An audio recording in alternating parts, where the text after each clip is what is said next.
Bapak Ferry Warjio.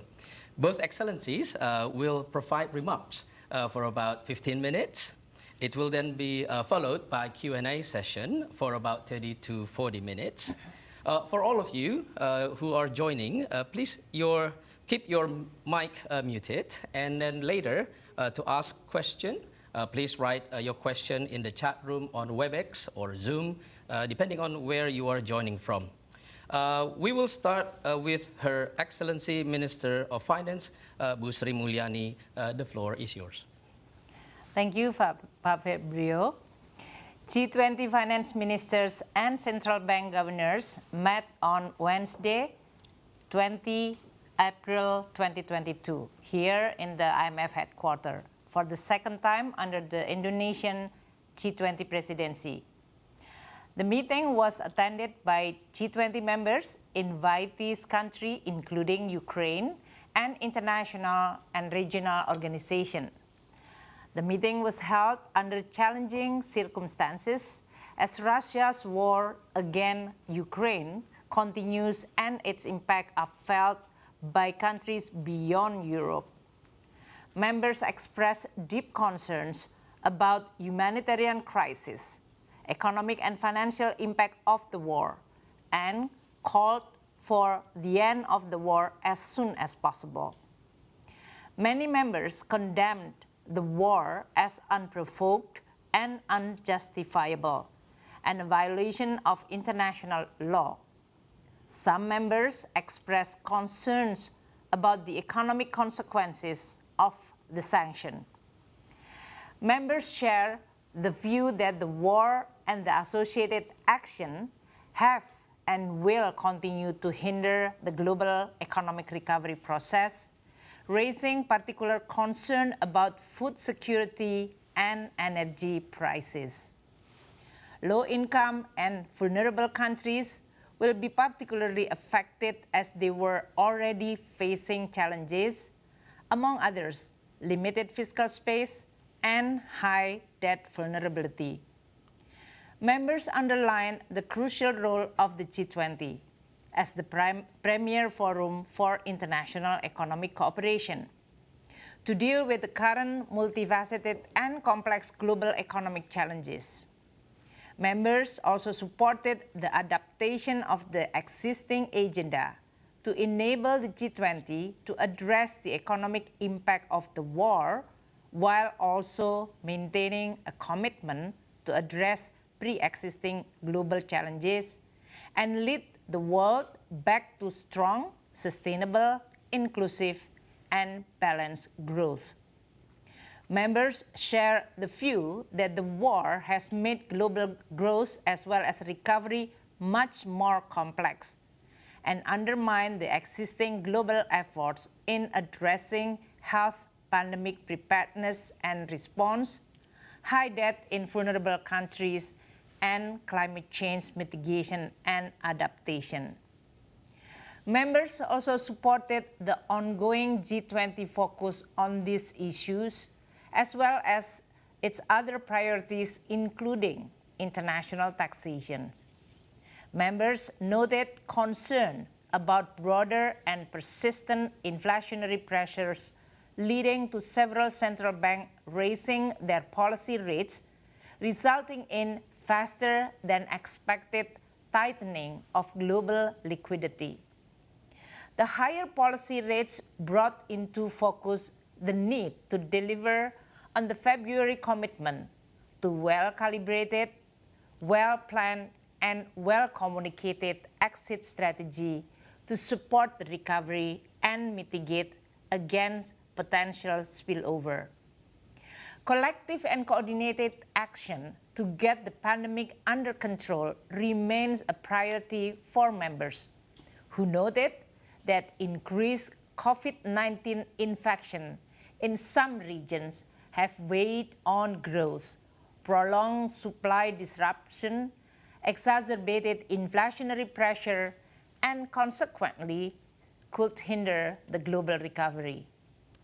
There was broad support for the World Health Organization, or WHO, World Bank, WB, assessment of the significant financing gaps that need to be addressed and support for the G20 to act to address those gaps. Most members agreed on the need for a new financial mechanism dedicated to addressing pandemic PPR financing gaps, and many concurred with the WHO. World Bank assessment, many concurred that the WHO and World Bank assessment, in which Financial Intermediary Fund or FIF housed at the World Bank, is the most effective option for a new financial mechanism. Given the support among many members to set up a FIF, the presidency concluded that the World Bank should begin exploring the process to develop and set up the FIF, alongside the discussion on potential key governance and operating arrangement, including ensuring the crucial leadership role of the WHO. Some members noted the concern on the broader PPR coordination mechanism that will be simultaneously discussed among members. Pak Peri, the floor is yours. Thank you. Under cooperation in the international financial architecture, members reiterated their commitment to support low-income and vulnerable countries, particularly those at risk of debt distress. Members raised concern on the slow progress in the implementation of the common framework and call for the next step to be more timely, orderly, and predictable. Members look forward to the timely agreement of the debt treatment for Chad and the establishment of the creditor committee for Zambia. Members welcome the establishment of the IMF's Resilience and Sustainable Trust, RST, encouraging further pledges towards the global ambition of $100 billion of voluntary contribution for countries in need, and look forward to its operationalization by the annual meeting 2022. Given the current conjuncture, members acknowledge the crucial role of multilateral development banks, MDBs, to support development financing and in catalyzing private sector mobilization. Members look forward to the completion of the review of MDB's capital adequacy framework by the independent expert panel. On capital flows, members share the view that countries face various challenges in maintaining financial resilience and promoting sustainable capital flows during current global economic conjuncture. Many members noted that the calibration of policy responses is warranted. Against the background of increased uncertainty, members reaffirm their commitment to a strong and effective global financial safety net, with a quota-based and adequately resourced IMF at its center, and a timely conclusion of the 16th General Review of the quota by 15 December 2022.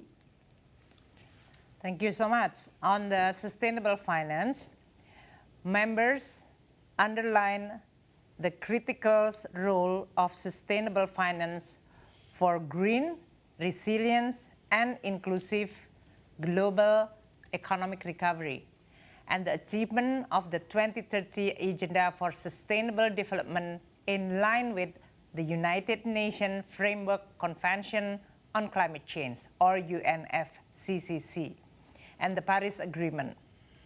Members also shared their strategic guidance in developing the sustainable finance deliverables. There was a broad support that the high-level framework for transition finance should cover a wide range of alignment approaches and be inclusive, practical, science-based, and forward-looking to ensure that it can enable the financial market to facilitate climate transition. The meeting also noted members' consideration in improving the credibility of financial institution commitments, in developing a policy toolbox highlighting ways to scale up sustainable finance instruments. Several members highlighted the importance to scale up de-risking facilities and exploring sustainable finance instruments beyond bonds, while also taking into account country-specific circumstances. Members also pointed toward the need for support for small and medium-sized enterprises, or SMEs. Some members also noted their views on policy levers, which will be discussed in the upcoming forum in mid-June. Several members reiterated their commitment to take forward the action of the G20 Sustainable Finance Roadmap. Members also look forward to continue the dialogue in the third G20 Finance Ministers and Central Bank Governors meeting in Bali on June 15 and 16, 2022. Thank you. Thank you, Minister and Governor. This is clearly the meeting was held under challenging circumstances as Russia's war against Ukraine continues and its impact are felt by countries beyond Europe. If you could, Minister, allude to the situation of how the cooperation and bilateral consultations have been happening, and also how these are all brought into conclusive of the meeting of today's FMCBG. Please, Minister. Well, this is an extraordinary situation. It's not business as usual, a very dynamic and challenging one. So for Indonesia, since we hosted the first Finance Minister and Central Bank Governor meeting back in February in Jakarta, the development of the global environment is actually deteriorated and changed very fast. Due to the first pandemic, which is not yet over, the second one is the Russia war in Ukraine, and also in this case, still very dynamic, and the implication of the war, including the extremely increased energy price, food price, fertilizer. So during this very dynamic situation, Indonesia, which is holding this presidency of G20, have to continue and intensively communicate and consult it with all G20 members. Because G20 basic governance is actually based on consultation as well as cooperation. So in this case, we talk to all members' countries in order for us to be able to first making sure that this April meeting is going to be continue addressing the issue which is very important, that is the global economic risk, not only coming from the war, but also since we are not yet over with the pandemic, this is still also important. And now with the increasing inflation due to this, in this case, energy as well as food price, will create another challenging environment for all policymakers. So we discuss quite intensively with all members' countries. And of course, in this case, how we are going to arrange the meeting, who's going to speak. Of course, there is a lead speakers, and how then the focus that we want to actually address in this meeting first should be relevant and significantly important in affecting the global economic performance. And second one will continue addressing the agenda of our presidency during this G20 that is related to the economic recovery, exit strategy, international financial architecture, joint finance health, as well as the discussion about, and today we are not talking about the taxation, but it is still continue a very important global taxation agenda and the agreement that we've already achieved, and also sustainable finance. So these are all continue a very important agenda priority for Indonesia presidency, supported strongly by all members, but at the same time, members also asking that the current geopolitical situation, especially related to the war in Ukraine, should be also addressed. Very challenging indeed, and also a testimony on how the spirit of collaboration and spirit of multilateralism was really showing during the meeting. I have a question from Eric Martin from the BBC. If you could unmute your mic and go ahead, ask your question, Eric. Sure. Thank you so much. Just making sure that you can hear me. I wanted to ask about the walkout from the G20 meeting by some members from including the U.S. and Canada and the U.K. and ask about the impact that this walkout had as Russia was beginning its intervention, and also about the effectiveness of the G20 and whether in this fragmented environment, whether the G20's effectiveness as a forum is eroded by the level of conflict and disagreement among membership. All right, thank you, Eric. Bu Menteri. Okay, well, during this consultation and communication before the meeting, we do understand there are some scenarios regarding first how G7++ is going to respond of what the Russia first attendance and when they are going to intervene. So in this case, this is not totally surprise to all of us, especially for us as a chair, and I think has been done without disrupting, as well as in this case creating a problem on our discussion, which is related to the substance itself. I think point taken in which within the G20, including the invited country, in this case Ukraine, and international organization, we were able to express the view of all members and invitees regarding the global economic risk and how this risk need to be addressed.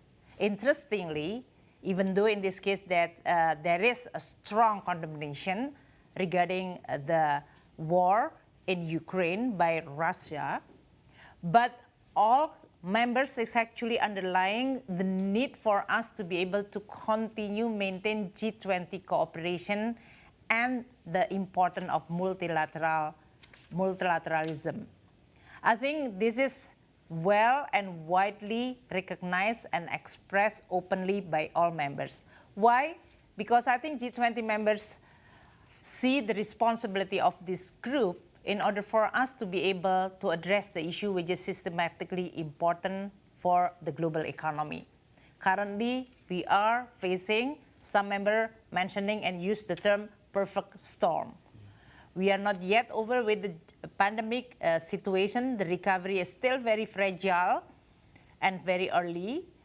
We were facing with the supply disruption, and now with the war is even getting more deteriorated with the increasing price of energy, food, fertilizer, and raw material, including mineral commodities.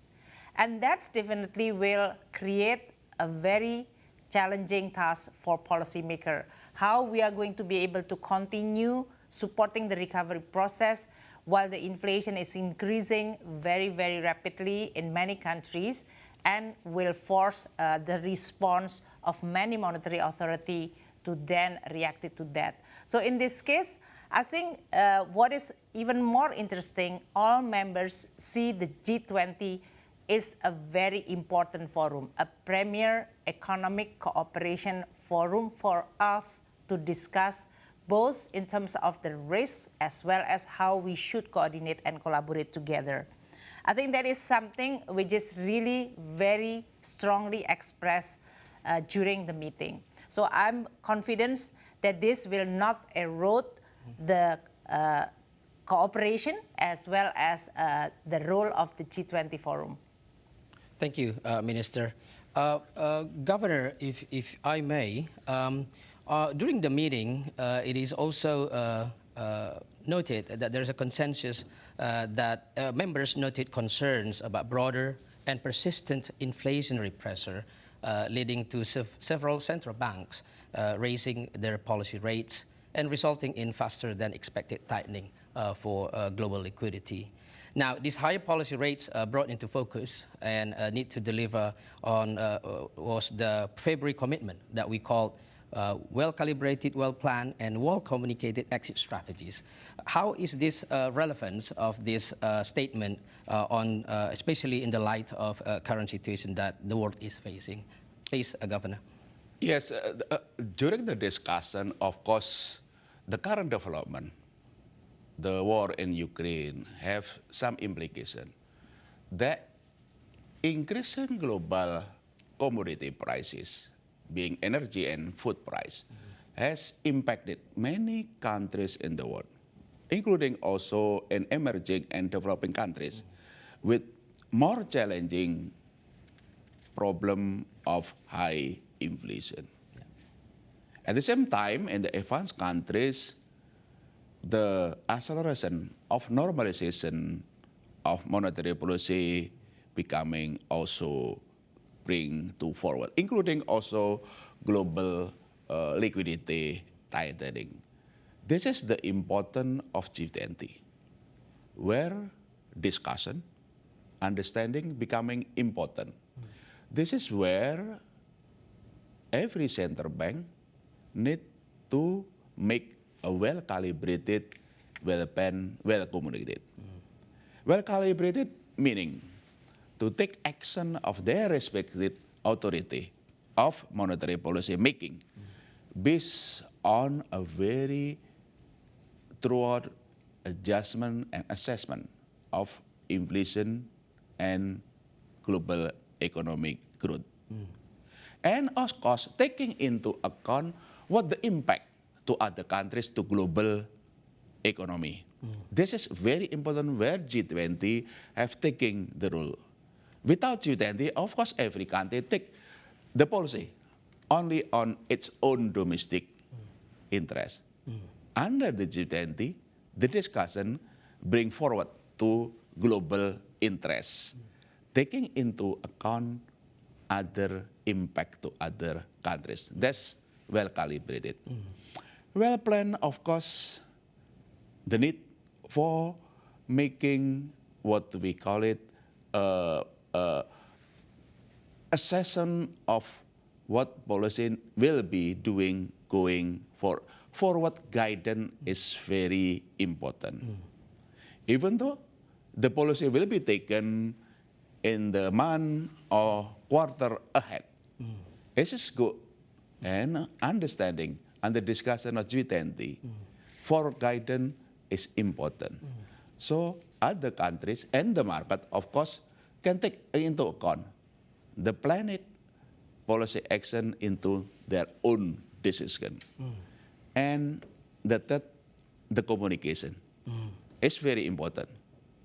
It's not only to ensure the expectation being transmitted properly, but also this is a part of governance of policy making, being transparent and accountable to the public. And this is the G20, where normalization process of policy making under this very difficult challenges is very important to be well calibrated, well planned, and well communicated.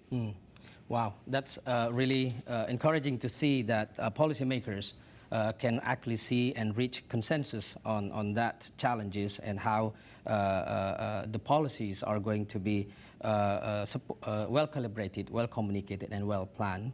I will turn to the next question. This is from Aziz from Kata Data. The question is, this is about the transition to endemic. When we talk about transition to endemic in several countries, and several countries still have a different kind of pace in terms of transitioning to endemic. And the meeting was actually talking about the global preparedness for future pandemic. So, Minister, if you could explain to the audience as to how the relevance of this global preparedness for pandemic, a future pandemic, and there are some transition now into endemic situation. Please, Minister. Well, the pandemic COVID-19 have a devastated impact for global economy. More than 13 trillion actually global economy has been gone because of this pandemic. And that's why we need to learn a lot how the world should better prepare for the next pandemic, because COVID-19 is not going to be the first or the last pandemic. And that's why it is important for, in this case, G20 to address this issue. We have established what we call it the joint finance and health ministers in order for us to be able to identify what is exactly first the source of problem, that is the financing gap of the current health system, whether this is at the country level, regional and global level mechanism. So the ability for mechanism at the country level, regional or global, in order for us to be able to better respond, effectively respond if pandemic is going to happen. The second one, of course, resources, that is financing. So in this case, we estimate, or in this case, World Bank and WHO, they both has been tasked to estimate what is the financing gap that is required for the world as well as each country to be able to better prepare for the next pandemic that we are going to hit. And then we are discussing about how we are going to address those. Of course, first, WHO will continue an important institution in health at the global level. But at the same time, DJ Tedros, as well as other members at the G20, recognize that there is need for us to establish financing facility that will augment it and support the current existing arrangement. So these are all what is being discussed, and very encouragingly within this meeting, there are quite a lot or strong support for us to be able to establish this financing facility, although the detail regarding the governance as well as the mechanism decision-making process still need to be discussed. But this is a very good progress in which G20, again, learning from this very devastating pandemic, initiated a mechanism, financing mechanism, as well as supporting the existing institution like WHO to be able to better prepare for the world to face the next pandemic. I think this is going to be also creating a more certainty that now with this pandemic, all of us have to actually see the past 2.5 years. The economic and the activity of the people has been affected very, very significantly. And that's why we want to learn from this pandemic and have a better preparation. Wow, very encouraging indeed. I will turn to a live question again. I will invite Andrea Shalal from Reuters. Andrea? Hey, Minister Indrawati, thank you so much for doing this, and Mr. Governor. I wanted to ask you about the ability of the body of the G20 to continue to function. You talked about it being very challenging under the current circumstances. What happens if the war continues, and how do you keep the body together then? And specifically on the issue of food security, how are you able to move forward if there's this sort of effort to do a food security summit by the United States and other participants that's outside of the G20 framework and therefore doesn't include Russia, which is such a large producer of food? And just on the food security thing, how quickly do you see action being taken to prevent even greater distress? We see the numbers rising sharply. Okay. Thank you, Andrea. Minister, would you like to? Well, this is one of the risks which is being addressed and expressed by all members, that the war is created both energy and food security or crisis. And this is going to be very, very critical for all of us to be able to address. I think within the G20, and that's why under our presidency, we invited FAO in order for us to be able to get the assessment. And there will be more work that will be done in terms of how not only G20, but the world will be able to have a much better food security that is going to create more certainty on the global economy. That's also including on the energy. And this is one of the area which I think still at the very early, but it's been recognized as a very critical for all of us to be able to recover our economy together.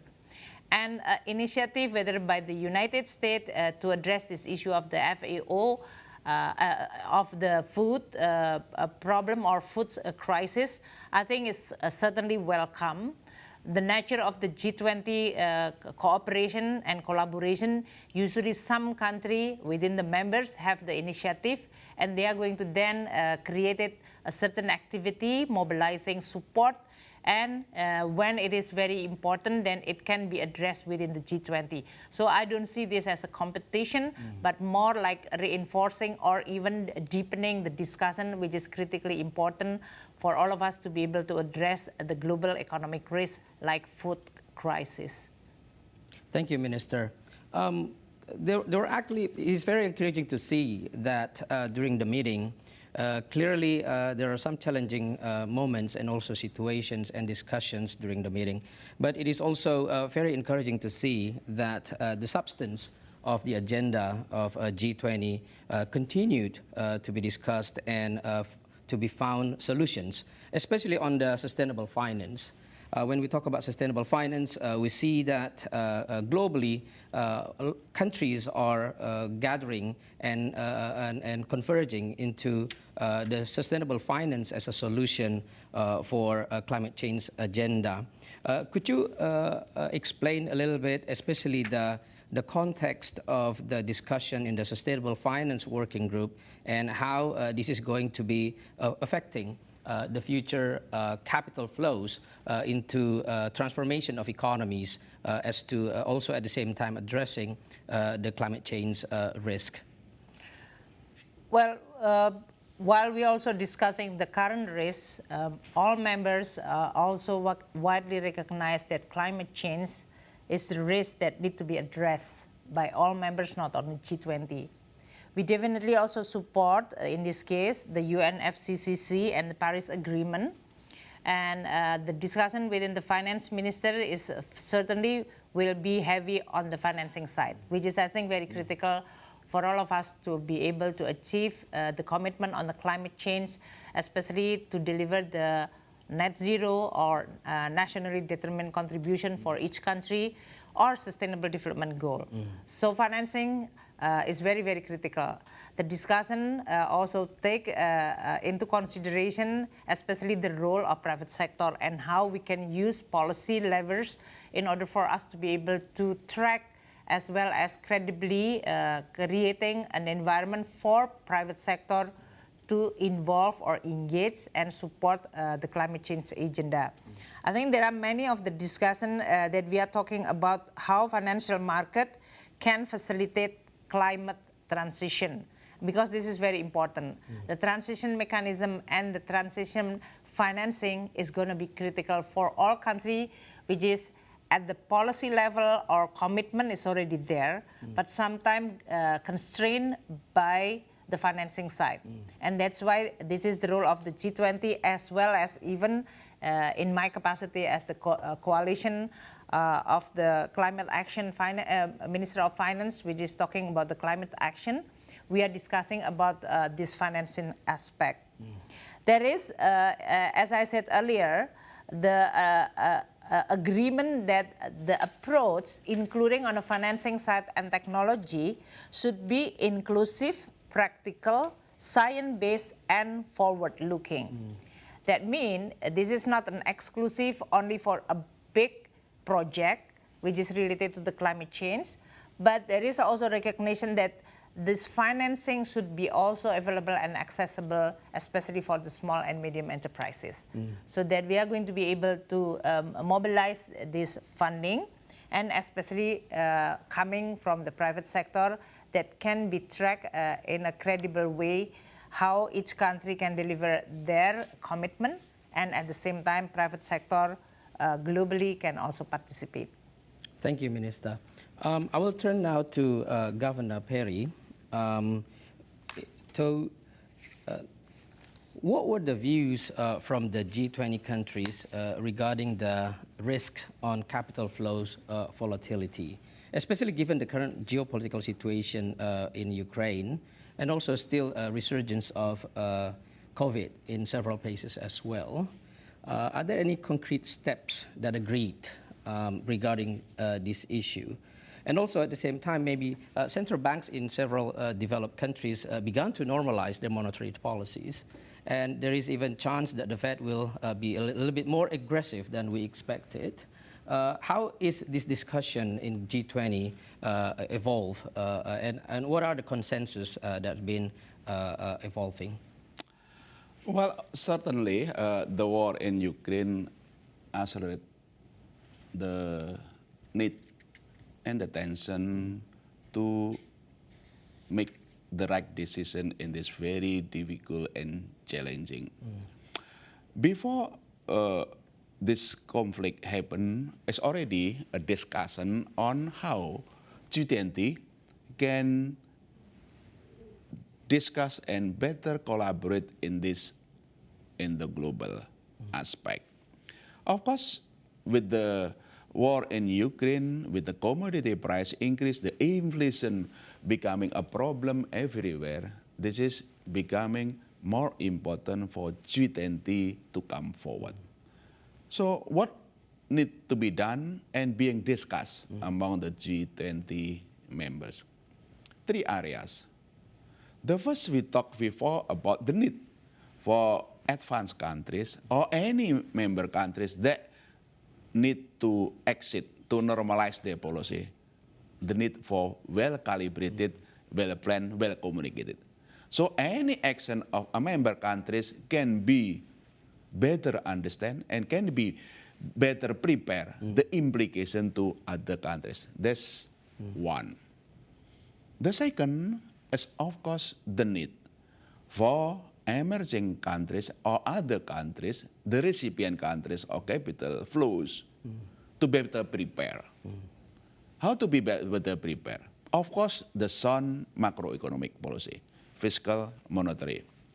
The new initiative that being discussed is the need for the IMF to bring about common understanding the integrated policy framework.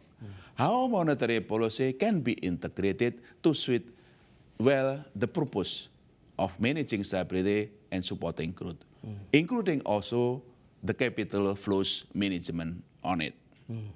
And the second area is also the need for the IMF and the BIS, Bank for International Settlement, to work together. Under the BIS, there is a discussion, which is the need for member countries to, when discussing and formulating monetary policy, also taking into account financial stability. Remember, the capital flows impact a member countries or any countries, not only monetary stability, but also financial system stability.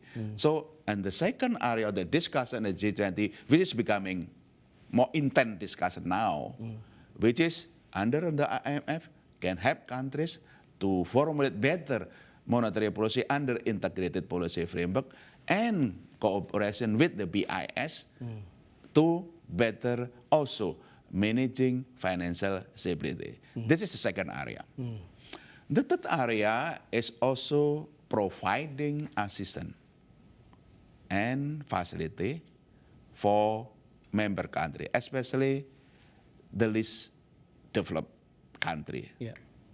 Initiative on formulating resilient and sustainable trust fund. As Minister Simulasi mentioned, this is a recurrent crisis and may be recurrent. It's better prepare for the future. And better prepare is of course including the least developed country which is impacted the most. And this is one of the success under presidency. Working closely with the IMF and G20, the pledges of 100 billion US dollar voluntary of the countries from the SDR allocation for IMF Resilient and Sustainable Trust Fund. And this under the area 3 also understanding the need to increase the quota-based IMF, which is the discussion becoming more intense. Hopefully there will be understanding on the 16th general review quotas by 15 December 2023, where the IMF as quota-based is becoming stronger and can help assist member countries better in these difficult challenges. Wow, a lot of promising consensus that will be really helping with the current situation that we are really facing. I will now turn to a live question. I will ask Delphine Tuitu from AFP. Hi, hello. Thank you for taking my question. I would like to come back to the debt issue, and I was wondering if there is any progress in terms of implementation of the common framework, or can we expect any progress soon? And what about the role of China? The IMF and the World Bank and some countries would like to see more engagement, more commitment from China. Do you see any signal from China during the meeting to engage in this process? Okay, I will turn to Minister for this question, please. Well, certainly the situation of which are faced by many, especially low-income country, which is vulnerable, related to first, they are already exposed with a high debt, fiscal space which is narrowed, and now created another, or they are facing with another shock like food and energy security or crisis. This definitely is going to also create a huge burden for many low-income countries. The G20 has come up with a common framework and debt sustainability analysis. The discussion regarding how this common framework should or could be used as a platform for a much more timely, effective, predictable debt restructuring for all the low-income country, or even now emerging country, which is predicted is going to also face the implication of the higher interest rate and weaken global economy. I think this is going to be very critical. Some members is expressing their view that this require a more credible, predictable, and timely mechanism. China, in this case, stating that this need to be addressed on case-by-case basis, and they definitely, in this case, also encouraging to have a mechanism that can be address this debt in a more credible way. A lot of discussion about transparency and also asking for more participation, including the multilateral development institution, which China in this case see as an important to also participate in this debt restructuring. I think this is going to still continue having a challenging situation, but because of the pressure coming from especially the debtor, which they are becoming more critical, and it is important for G20 as well as the global economy to be able to provide a certainty as well as a way out in the most efficient and certain and credible way. Then this is going to be an issue that will be discussed further on the G20. The role of the IMF has been recognized and mentioned, including by China, to play a role or lead role in this case to be able to facilitate this kind of discussion. The World Bank is also playing a very important role. So the role of both IMF, World Bank are actually critical. But we all understand that many of this debt is no longer actually coming from the traditional, the Paris Club creditors. So there will be a process that needed for the new creditor to be able to then build the trust as well as a mechanism to discuss with other creditors so that the world will be in a much better and certain situation or place for us when the situation of many developing countries, especially low-income countries, which is very difficult because of their high debt exposure, that require a solution in a most effective way. So yeah, this is going to still continue an issue that will be discussed further within the G20, especially on the finance track. Thank you, Minister. This is probably going to be the last question. I know that there's Stephanie Johnston from Tax Analyst. We know that tax is not really part of the second FMCBG agenda, but if you like to ask general question about tax, go ahead, Stephanie. So much for taking my question. This is for the Minister, obviously. How confident are you that all countries, especially developing ones, will be able to implement the two-pillar global tax reform plan, given the tight deadlines for the new rules to take effect in 2023? What is the G20 presidency doing at the political level to ensure implementation happens at that time? And is there any chance of extending the deadline, the timeline, given the external economic challenges brought on by the pandemic and Russia's invasion of Ukraine? Thank you so much. Okay, so that tax agenda, Pillar 1, Pillar 2, what's the likelihood for the timeline? Minister, would you like to address? Well, this is one of the most important achievements of the G20 during the previous presidency and will be continued by the Indonesia during our presidency. That global tax agreement is very critical, especially we are all recognizing that the fiscal space of all countries will be narrowed, and that's why consolidation and improving on their tax revenue is becoming very important. And one of the important achievements is how we are going to address the tax evasion, tax avoidance through this global taxation agreement, including in this case on the digital taxation. I think what is actually being agreed is including the timeline, which is going to be implemented effectively next year, will definitely require a lot of, especially for many countries which require a technical assistance, to be also supported. I'm sure the momentum is going to be continue for all countries which is require and need support.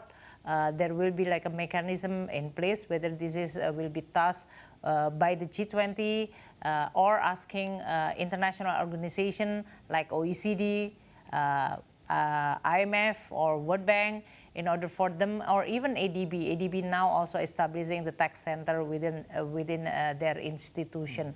I think these are all becoming also an instrument for capacity building and support for many countries who need to have this kind of support. But ambition, I think, is very important because the world is in a very critical situation. We require and we need for all countries to be able to have a much better and, again, reliable source of tax. And also together as a group, as well as globally, we should prevent and fighting against the unfair practices within the global taxation. Thank you, Minister. This has been very productive day and very productive press conference that we are doing.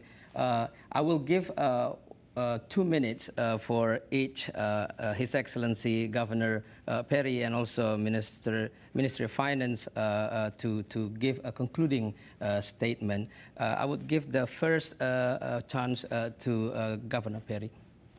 Thank you very much. Indeed, it is a productive day, and this is G20 is all about. G20 born to solve the global solution and provide solution for challenging problem. And this is a time where G20 under Indonesia presidency to come together to solve the problem of the world, to solve differences to, of course, make global economy and every member recover together, recover stronger. On the central bank, of course, one, the need for well-calibrated, well-planned, well-communicated policy making. Second, how can we better together, enhancing the resilience of emerging country and developing country.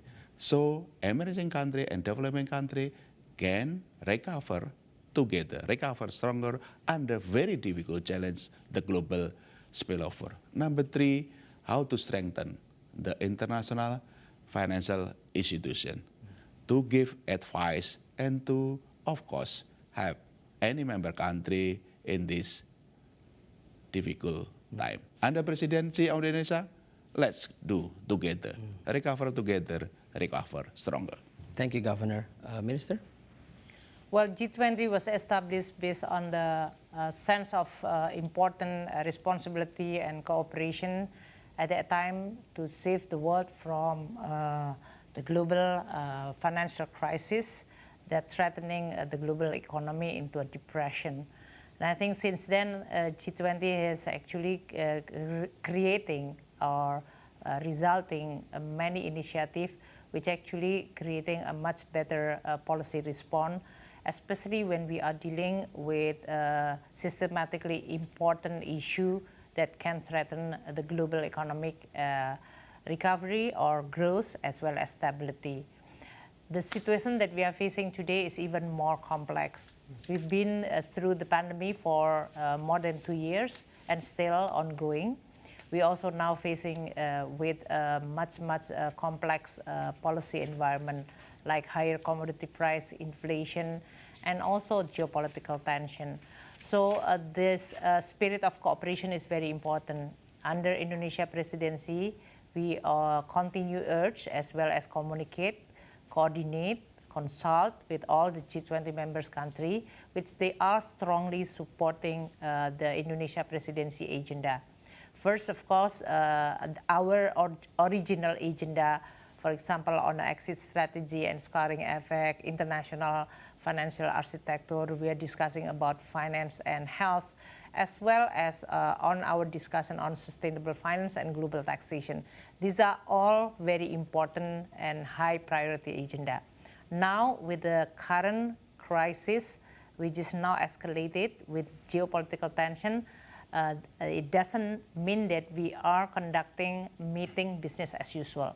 We are continue responding to this evolving and developing of this risk, and at the same time, we will continue also addressing the issue which is important, for example, like the joint health and finance, international financial architecture, sustainable finance, and also on a global taxation. So what I'm saying is that in order for us to be able to recover together, recover stronger, as Paperi mentioned, we need more and even stronger cooperation. We need more multilateralism. And G20 is still continue a premier forum for all of us to be able to discuss and talk about all the issue. And hopefully we are going to come up with a cooperation and consensus. So we could, and if I think when we are all will provide the strong goodwill, I think we are going to be able to overcome the challenging tasks that we are facing today. Indeed. Thank you very much, Minister. Thank you very much, Governor. Indeed, a spirit of collaboration, a spirit of multilateralism is the one that we are really needing nowadays, especially in difficult times that we're all facing. Thank you very much from Washington, D.C. Of the second Finance Ministers and Central Bank Governors meeting of G20. Thank you very much for listening. Thank you very much for joining. Stay safe, stay well. Bye-bye.